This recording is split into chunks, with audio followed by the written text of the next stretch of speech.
Shalom. Bersyukur Bapak Ibu, hari demi hari kita bergumul. Semua sedang bergumul. Semua sedang berjuang. Semua sedang menghadapi persoalan demi persoalan. Siapapun kita, saya percaya setiap kita punya pergumulan masing-masing, punya kesulitan hidup masing-masing. Tetapi hari ini kita bersyukur, kita ada dalam kemenangan bersama dengan Tuhan. Amin Bapak Ibu. Hanya masih bisa dikatakan hari ini saja atau satu hari kita bisa hidup. Itu karena kemurahan Tuhan Bapak Ibu. Karena kita manusia yang terbatas. Kita tidak tahu apa yang terjadi di menit-menit di depan kita. Kita tidak tahu apa yang terjadi untuk satu hari di depan kita. Kita tidak tahu apa yang terjadi 1 minggu di depan, atau 1 bulan di depan, atau 1 tahun di depan. Hari-hari hidup kita begitu berlalu dengan cepat. Tetapi sebagai anak-anak Tuhan, mari kita bersyukur. Maka kalau masih dikaruniakan hari ini bagi kita untuk memuliakan nama Tuhan. Amin Bapak Ibu. Karena itu prinsip hidup bagi saya secara pribadi, saya nggak tahu Bapak Ibu ya. Tapi pengalaman saya akhir-akhir ini, kalau hari ini Tuhan menggerakkan saya untuk memberkati orang lain, saya nggak mau tunda-tunda deh. Langsung saya memberkati orang lain dalam apa yang Tuhan inginkan. Kalau hari ini saya mau melakukan sesuatu yang baik, memuliakan Tuhan, saya nggak mau tunda-tunda juga deh. Saya lakukan itu. Mengapa?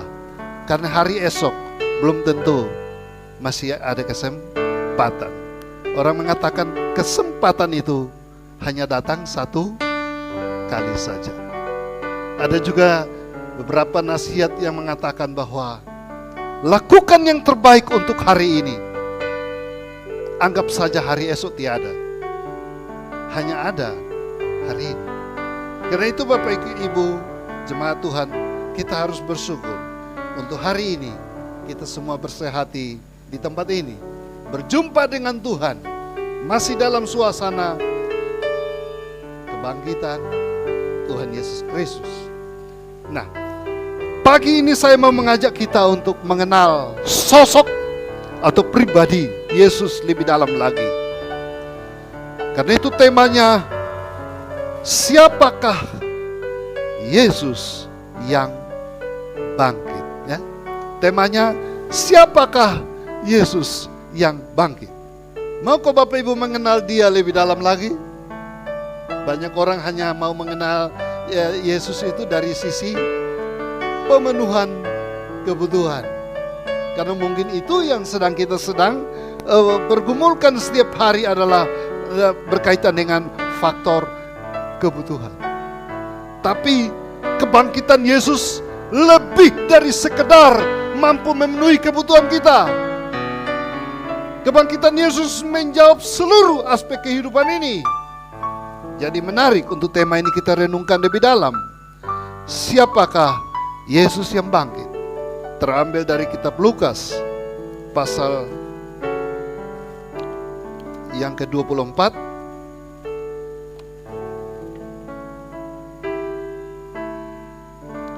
Lukas pasal yang ke-24 ayat yang ke-13 sampai dengan ayat yang ke-35. Agak begitu panjang, tetapi kisah ini saya yakin kita sudah pahami karena kita sudah familiar dengan kisah ini.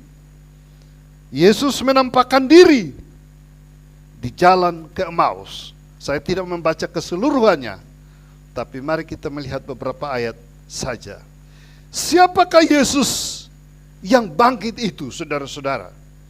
Dengan mengenal siapakah Yesus yang dibangkitkan itu, maka kita juga akan buat keputusan baru dalam hidup kita.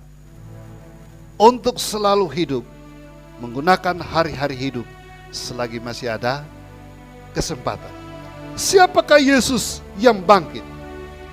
Saudara-saudara, kalau kita mau membaca ayat demi ayat, kita akan pelajari luar biasa kehadiran Yesus. Kehadiran Yesus itu membawa dampak, berdampak bagi kehidupan. Jadi kalau Bapak Ibu berjumpa dengan Yesus yang bangkit, maka ada dampaknya bagi kehidupan kita. Ada banyak orang mengatakan, saya ini sudah menjadi orang Kristen, saya sudah menjadi orang percaya bertahun-tahun, tapi kehidupan saya tidak ada perubahan apa-apa. Nah, mungkin kita perlu pertanyakan kembali, kita berjumpa dengan Yesus yang mana? Yesus yang bagaimana? Karena Yesus yang kita kenal adalah Yesus Kristus Tuhan yang bangkit, yang tidak berubah kuasanya, yang tidak berubah pertolongannya, yang tidak berubah kehadirannya. Karena itu Ibrani pasal 13 ayat 8 mencatat bahwa Yesus Kristus tidaklah berubah, baik itu dulu, sekarang, sampai selama-lamanya. Karena itu Dia hadir kapan saja, pasti selalu memberi dampak bagi kehidupan kita. Dia hadir di setiap musim kehidupan kita. Dia izinkan ada suka, ada duka. Dia izinkan kita hadapi persoalan demi persoalan, Dia ada. Dia izinkan kita hadapi mungkin musibah demi musibah, Dia ada. Dia izinkan berkat-berkat yang besar mengalir memenuhi kita, Dia ada. Dia sanggup memenuhi kebutuhan-kebutuhan kita, Dia ada. Dia ada dalam setiap musim kita.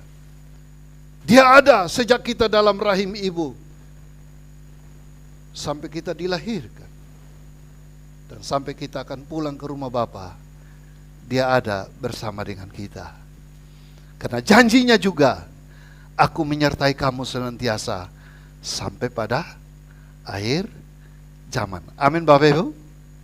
Karena itu kehadirannya selalu baru, selalu memberi dampak bagi kehidupan kita. Nah, kisah di dalam Lukas 24 ini adalah perjumpaan Tuhan Yesus bersama dua orang yang menuju ke Emmaus. Ketika Tuhan Yesus mati, maka terjadilah kekacauan dalam pikiran mereka yang percaya ini. Dan mereka mengambil keputusan-keputusan berdasarkan jalan-jalan hidup mereka. Tetapi kita lihat di sini, Yesus yang bangkit, Dia ingin berjumpa dengan mereka yang Dia kasihi. Dia ingin berjumpa dengan orang-orang yang ada di dalam pikiran dan hatinya. Dan kebangkitan Tuhan Yesus selama 40 hari, Dia fokuskan penampakan dirinya kepada orang-orang yang ada di hatinya, yaitu murid-murid Tuhan Yesus saja. Alkitab mencatat Dia tidak menampakkan diri kepada khalayak ramai, tidak menampakkan diri kepada semua orang seperti yang terjadi dalam pelayanannya selama kurang lebih 3,5 tahun di dunia. Kesana sini berjumpa dengan siapa saja.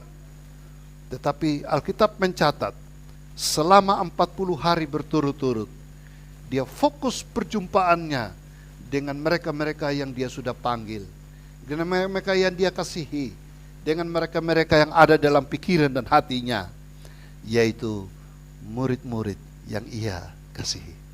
Bapak Ibu termasuk orang-orang yang dikasihi Tuhan? Amin. Maka kebangkitan Yesus, Dia akan fokus kepada orang-orangnya yang percaya kepada Dia. Dan kehadirannya itu memberi dampak, saudara. Siapakah Yesus yang bangkit ini? Kita mengenal Dia di sini. Dia datang menjumpai mereka yang kehilangan kasih mula-mula. Dia datang menjumpai mereka yang kehilangan kasih mula-mula, yang tergoncang imannya. Mari kita baca ini, apa yang terjadi dengan dua orang ini. Ayat yang ke-13. Pada hari itu juga, dua orang dari murid-muridnya pergi ke sebuah kampung bernama Emmaus, yang terletak kira-kira 7 mil jauhnya dari Yerusalem. Dan mereka bercakap-cakap tentang segala sesuatu yang telah terjadi. Ya, saudara-saudara, itulah yang terjadi. Dua murid ini, mereka mengalami kegoncangan iman ketika peristiwa Tuhan Yesus ditangkap, disalibkan, mati, dan dikuburkan. Mereka kehilangan orang yang selama ini menopang hidup mereka. Mereka kehilangan orang yang mengasihi mereka. Mereka kehilangan orang yang selalu menolong mereka. Mereka kehilangan orang tempat curahan hati. Gitu ya? Karena murid-murid dan Tuhan Yesus, mereka kemanapun selalu bersama-sama. Dan itu Bapak Ibu, satu perpisahan yang tidak dikehendaki. Saya mengalaminya, Bapak Ibu mengalaminya, jemaat mengalaminya dalam pengalaman hidup kita ya. Kehilangan orang-orang yang kita cintai. Bagaimana perasaan kita? Saya sampai hari ini selalu menggambarkan itu Bapak Ibu, perpisahan yang menyakitkan. Kenapa? Itu bagaikan amplop dengan perangko yang dilemati. Bapak Ibu, dulu kita suka kirim surat ya, belum teknologi maju ini. Ke Ambon juga kirim surat ya Pak Edi ya. Nah, kemana saja, jauh, amplop dan perangko. Kalau sudah dilemati Bapak Ibu, coba dilepas. Tunggu 1 tahun baru dilepas. Jangan baru lem langsung lepas. Bagaimana? Apakah dua permukaan amplop perangko masih aman-aman? Pasti satu robek. Dua-duanya robek. Terluka begitu dalam. Itulah sebuah gambaran hubungan kita dengan orang-orang dekat yang kita kasihi, yang tiba-tiba tiada. Wah, sakit. Murid-murid dan Tuhan Yesus mengalami hal yang sama. Mereka makan bersama-sama, tidur bersama-sama, pelayanan bersama-sama, hidup bersama-sama. Kemanapun selalu bersama. Tiada mujizat tanpa berlalu bersama Yesus, selalu ada mujizat. Tiada hari tanpa mujizat. Dan saudara-saudara lihat di situ, ketika dua orang ini mengalami peristiwa semacam ini, dan bukan hanya dua orang ini, semua murid-murid tergoncang imannya. Ada dua murid yang ambil keputusan untuk pergi ke tempat lain, pulang kampung ke Emmaus itu, saudara-saudara. Dan inilah, dalam kondisi seperti ini, Tuhan Yesus datang dan berjumpa dengan mereka. Saudara-saudara, lihat di sini bahwa ayat yang ke-15 mengatakan, ketika mereka sedang bercakap-cakap dan bertukar pikiran, datanglah Yesus sendiri mendekati mereka, lalu berjalan bersama dengan mereka. Datang, berjalan bersama dengan mereka. Dalam kondisi apa? Kekacauan pikiran dan perasaan, panik, bingung dan lain-lain. Yesus ada di tengah kekacauan pikiran itu, bukan? Yesus ada di tengah pergumulan mereka yang berat, seperti tidak ada solusi. Yesus ada di situ. Nah, inilah Bapak Ibu, saya menjadi kekuatan pelajaran yang berharga, bahwa ketika kita berada di dalam masalah-masalah yang berat, tidak terpecahkan secara logika sekalipun, Yesus ada. Yesus ada. Yesus ada. Berjalan bersama mereka. Tapi ada masalah. Ayat yang ke 16 mengatakan begini.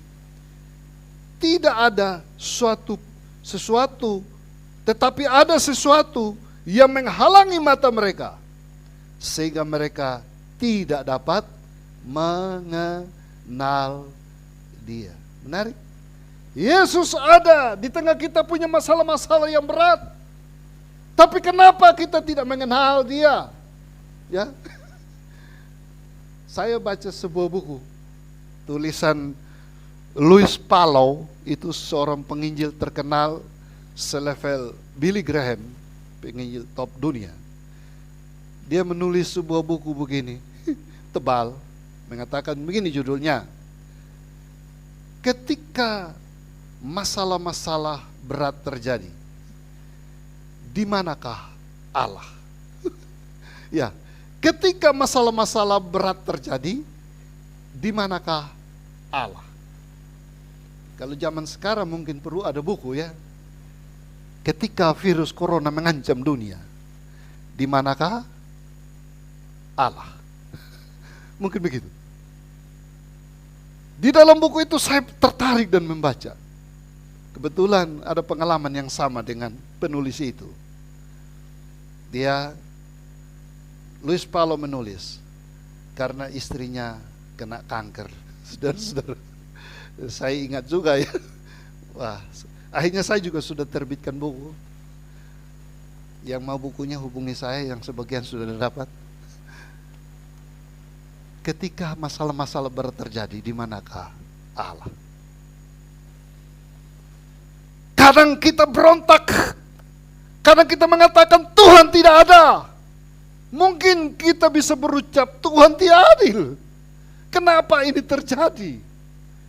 Dan ini murid-murid juga ketegangan demikian. Tuhan ada, tetapi dikatakan ada sesuatu yang menghalangi mata mereka. Sesuatu itu apa Bapak Ibu? Kira-kira saya sudah buka Alkitab, baca penafsiran dan lain-lain.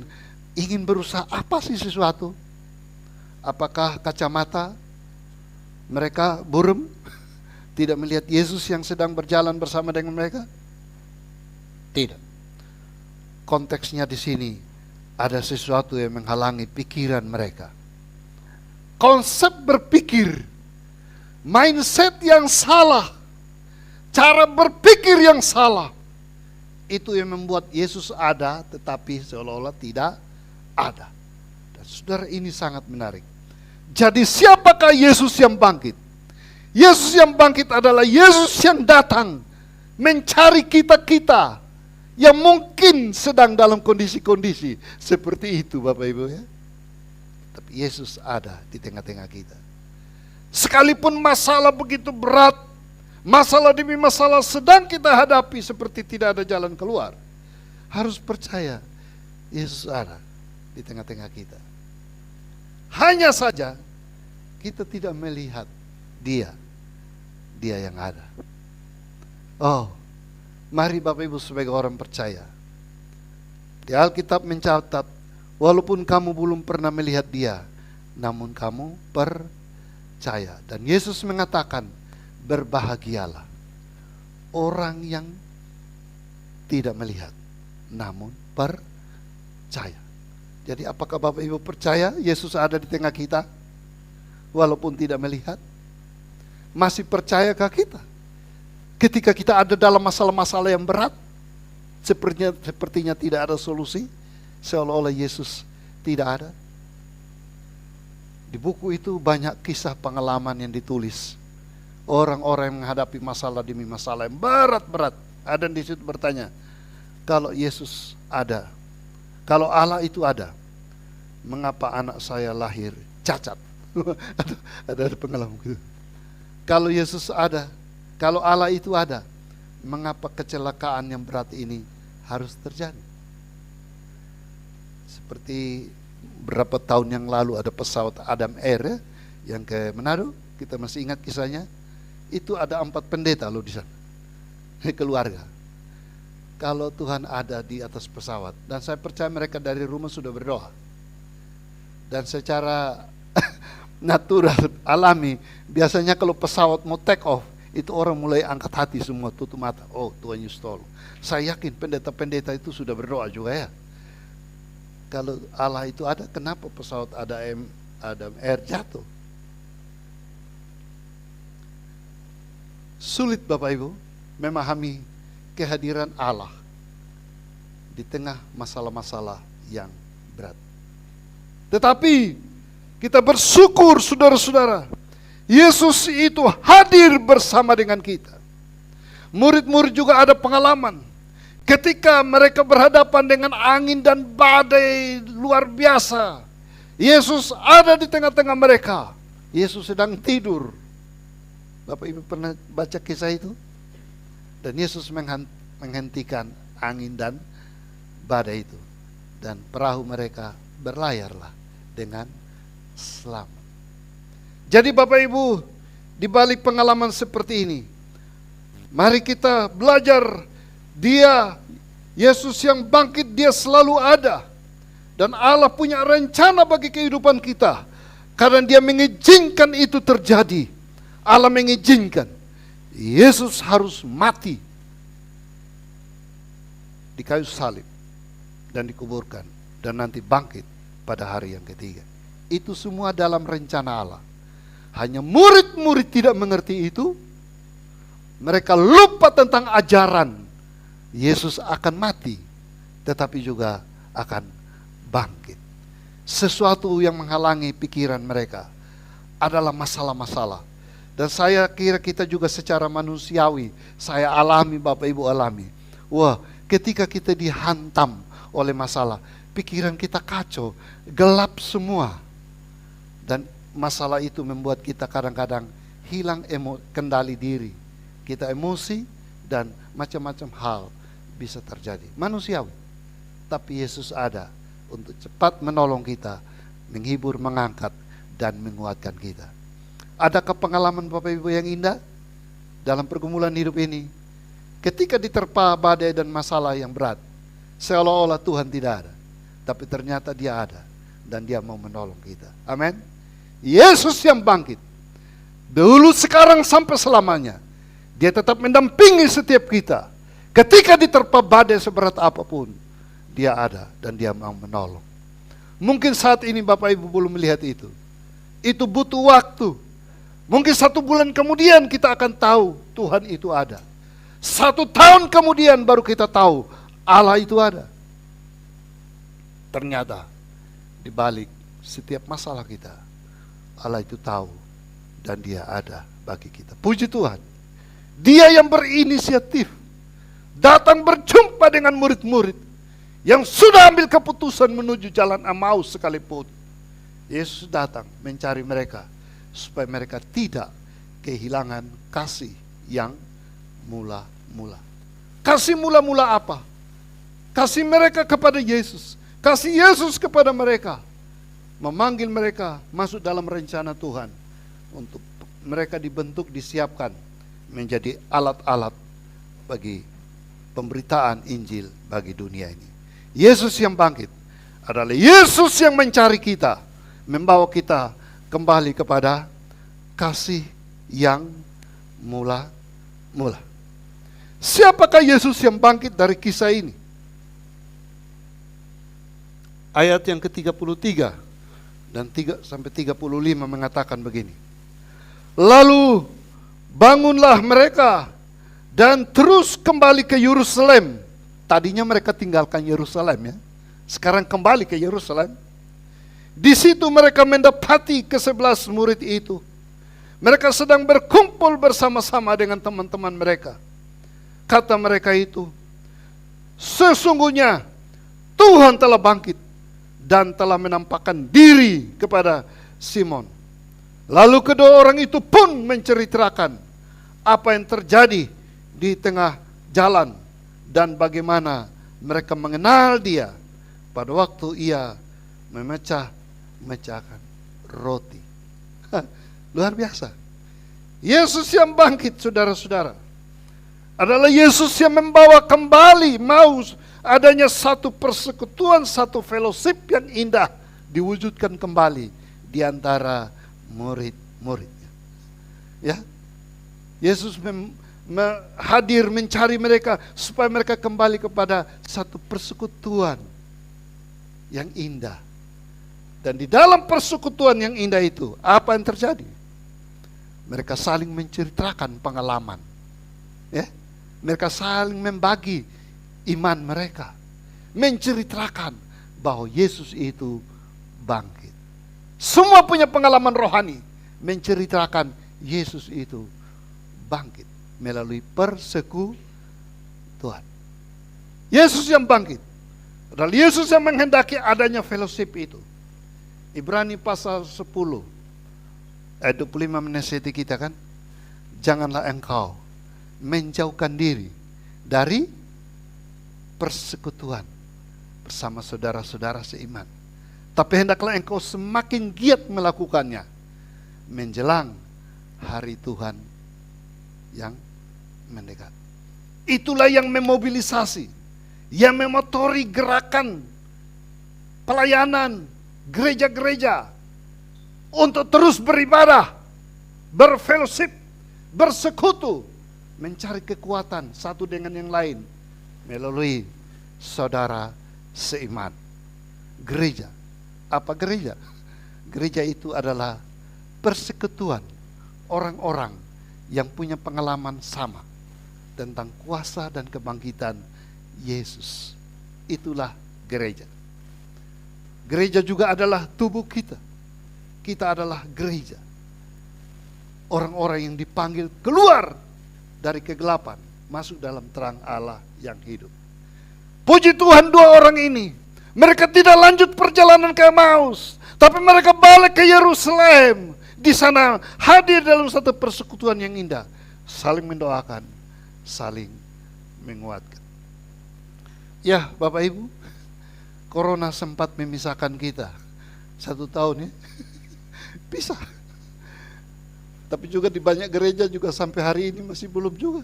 Di seluruh dunia diancam sekarang kita berdoa buat India, katanya luar biasa.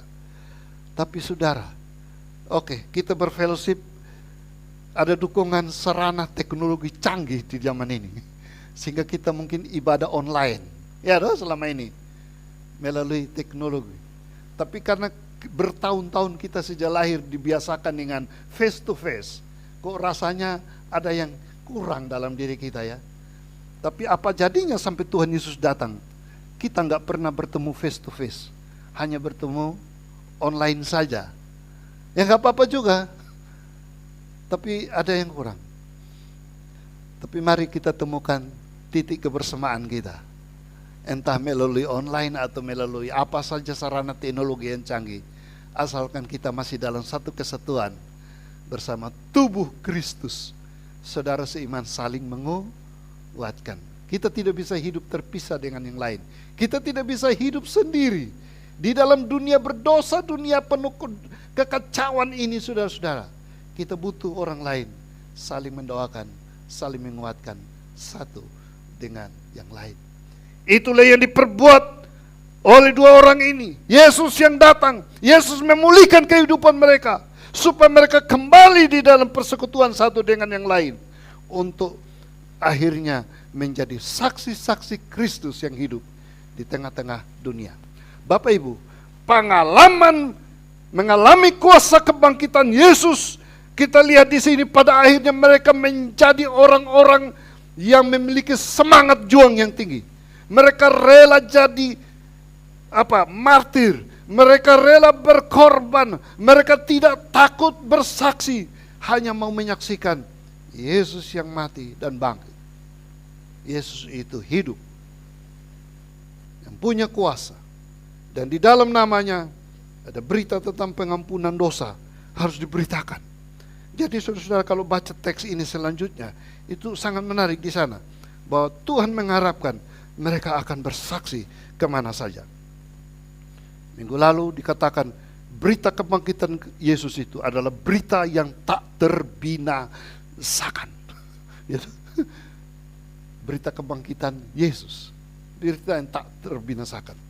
Dan di sini juga kalau Bapak Ibu baca lebih lanjut lagi, maka akan jumpai di sana bahwa ayat yang ke 47 dan 40 sampai 49 ini. Dan lagi dalam namanya berita tentang pertobatan dan pengampunan dosa harus disampaikan kepada segala bangsa, mulai dari Yerusalem.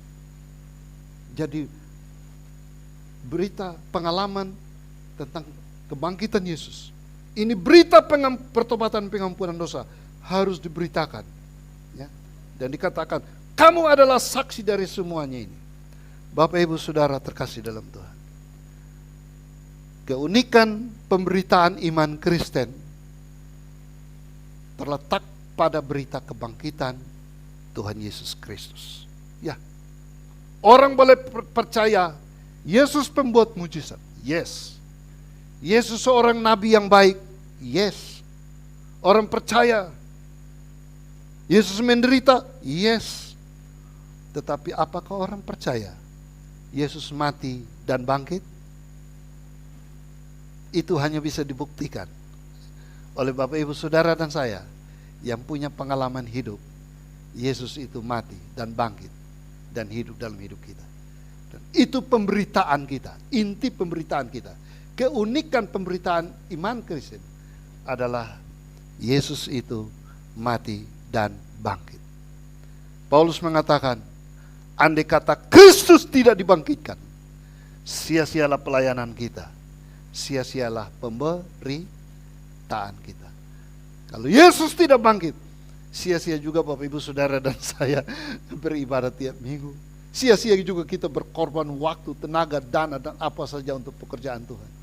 Sia-sia semua kita lakukan karena Yesus mati tidak bangkit. Tapi karena dia bangkit. Mengapa? Karena dia adalah Allah yang hidup. Mengapa dia bangkit? Kebangkitannya menyatakan dia menang atas kuasa dosa, atas kuasa maut, dan atas kuasa setan. Ini kabar gembira. Ini kabar baik yang harus terus kita beritakan. Yesus yang bangkit. Oh Bapak Ibu terkasih, mari biar ini tetap bernyala-nyala dalam hidup kita Bapak Ibu ya. Beritakan Yesus yang bangkit kepada saudara kita yang mungkin belum percaya, kepada tetangga kita, sesama kita, rekan kerja, lingkungan masyarakat. Sudahkah Anda mengenal Yesus yang bangkit? Dia hidup. Dia menyediakan pengampunan dosa. Dia menyediakan keselamatan yang abadi. Dia hadir menyertai kita juga dalam pergumulan hidup kita. Amin Bapak Ibu. Biarlah hari ini kita mengenal Yesus yang bangkit ini. Dan jangan jemu-jemu. Terus beritakan Yesus itu hidup sampai pada hari ini. Hidup ini adalah kesempatan Bapak Ibu. Dalam dunia ini kita hanya hidup satu kali. Jadi ini adalah kesempatan bagi kita. Tuhan, pakailah hidupku selagi masih ada kesempatan. Aku mau Tuhan, pakailah. Apa saja yang ada padaku Tuhan, pakailah. Menjadi kesempatan. Ini adalah kesempatan.